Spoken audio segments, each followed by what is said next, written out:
Една сестра с един брат, които не са семейство, тя е в тяхната църква. И брата й доведе тук в Козарево.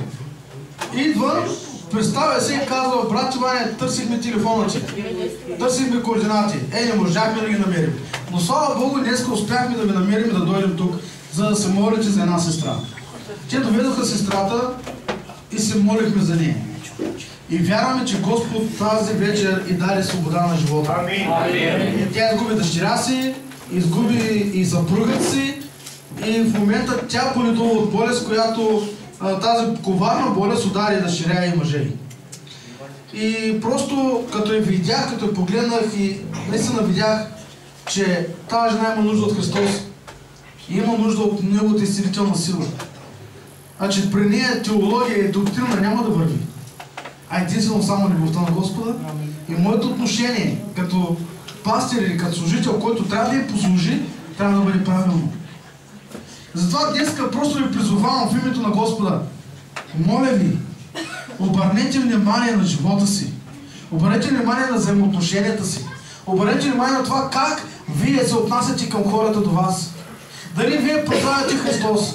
Дали вие мразите хората?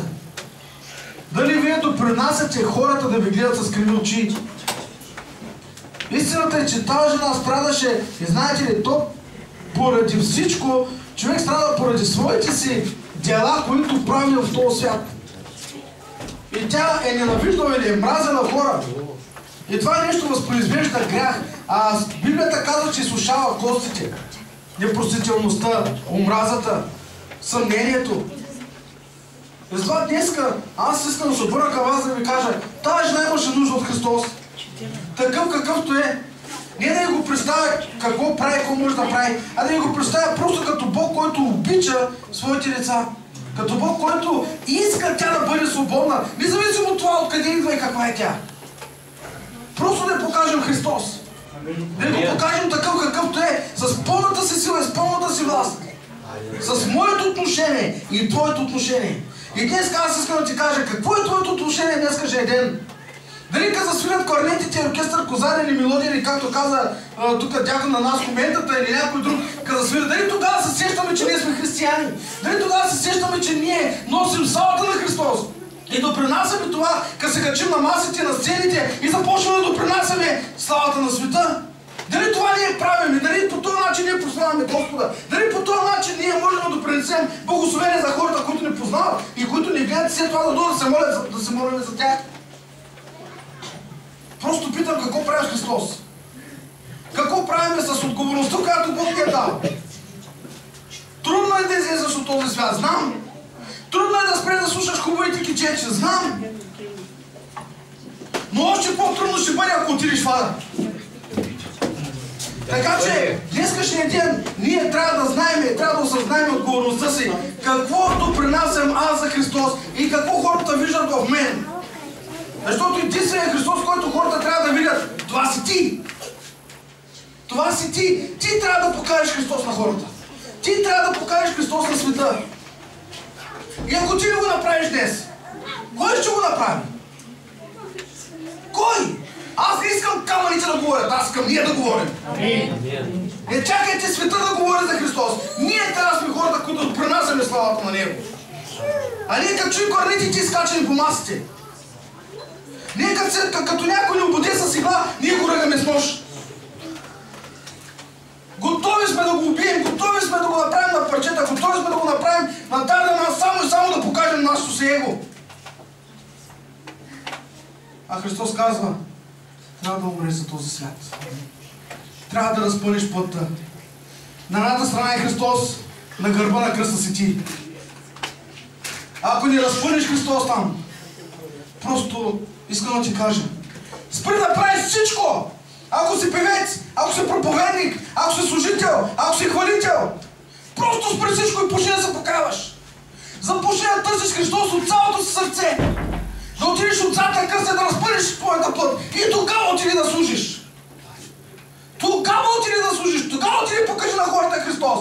Но ако все още не можеш, не се качи навън и не бързай за служение. Защото всяка една отговорност има задължение.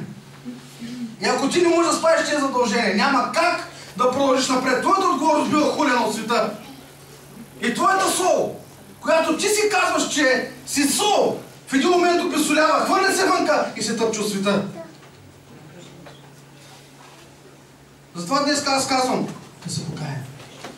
Затова днес аз казвам, че църквата трябва да познава Христос там в покаянието. Там в малката стая, колената ни, както казват на Данил, имал е камилски колене, са му казали, защото все е бил на колене. Все съм молил човека. А ние днес какво правим? Днес какво правим? Вързваме джампарите, мразиме хората, биеме хората и мръсно им правим, разваляме бракове, обаждаме се, за да може да получим рушвети. Просто спрете, хора! Ако проповядвате, спрете да проповядвате. Ако пеете, спрете да пеете, ако правите тия неща. И имате нужда от Христос, а не от микрофон. Амин. Чухте ли това? Да. Имате нужда от Христос, а не от амвони. Имате нужда от Христос, а не от апаратури. Защото ако изгубим Христос, да спечелим апаратури, авторитет, власт, микрофони и което и да е друго, файда няма. Ако сме изгубили Христос. Не знам църквата какво прави в момента. Аз предлагам наистина да се оттърсим и да прегледаме живота си. Не, тази черпастра много строг, нали? Всички мълчим. Ами да, защото Господ ми казва още самото начало. Искам това да кажеш на църквата.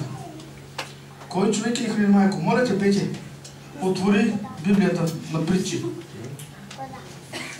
Отвори на глава 6. Кои си носят Библията днес? Леле, колко много двама човека. Господа ви благослови. Трима станаха. Леле, 4, 5. Майко, 8 май ще си вече тази вечер. Мине, път бях и после. Божия фото на гледа. Пепи, ще... лаптопа. Добре, хубаво. Само прочитам това, пасторе, няма да проповядвам. Имам това сърцето си, наистина да го освободя. И аз искам да бъда покорен на Бога. Притчи, брат. Притчи, щастливите баба и дядо. Да ви ги представя. От небето са.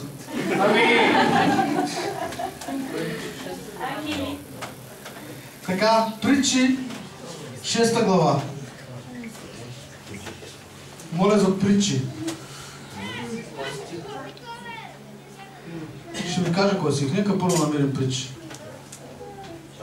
Така. 6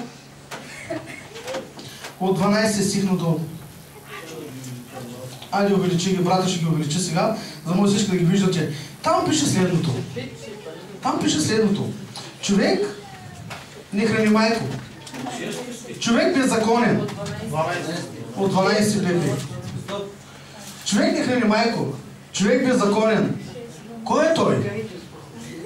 Кой е той? И аз тук правя един профил на беззаконните хора и като видя колко сме вътре в тези неща, направо се чуя и казвам, Боже, май трябва да спрем всичко и почнем да се покаяваме да се отричаме от тези неща. Оня, който ходи с извратени уста. Все още християните псуват. Все още пасторите споменават майките на жените си и всичките до 9 коляна. Все още като се ядосат и запукват. Извратени уста. Ама тук говори за беззаконие, не говори за християни. Вие не влизате вътре тази каручка. Ама тук говори за извратени уста. После 13 казва, намигва с очите си. Брат, какво правиш, ще правим ли? Той ще кажеш. Приятели, намигат на очи на лъжа. Защото не можеш да го кажеш пред хората, това използваш очите си. Да може да докараш лъжата, нали? След това го казва. Говори с нозете си. Дава знак с пръстите си. доктор, айде по-бързо, давай, че няма време. Хората на чакат. Дочаме да продаваме, да купуваме. Няма да кажа какво. Който има извратено сърце, непрестанно крои зло и сее раздори. Кара се двама, вярващи е третия. И той се кара с тях. И той почва. Не е така, иначе. Между да докара мир между тях. Който има извратено сърце, непрестанно крои зло и сее раздори. Дава знак с пръстите си. Няма да кажа какви знаци даваме с пръстите си. Няма да кажа. БСП. Затова погубването му ще дойде внезапно и изведнъж ще се съкруши и то непоправимо. И по-долу казва.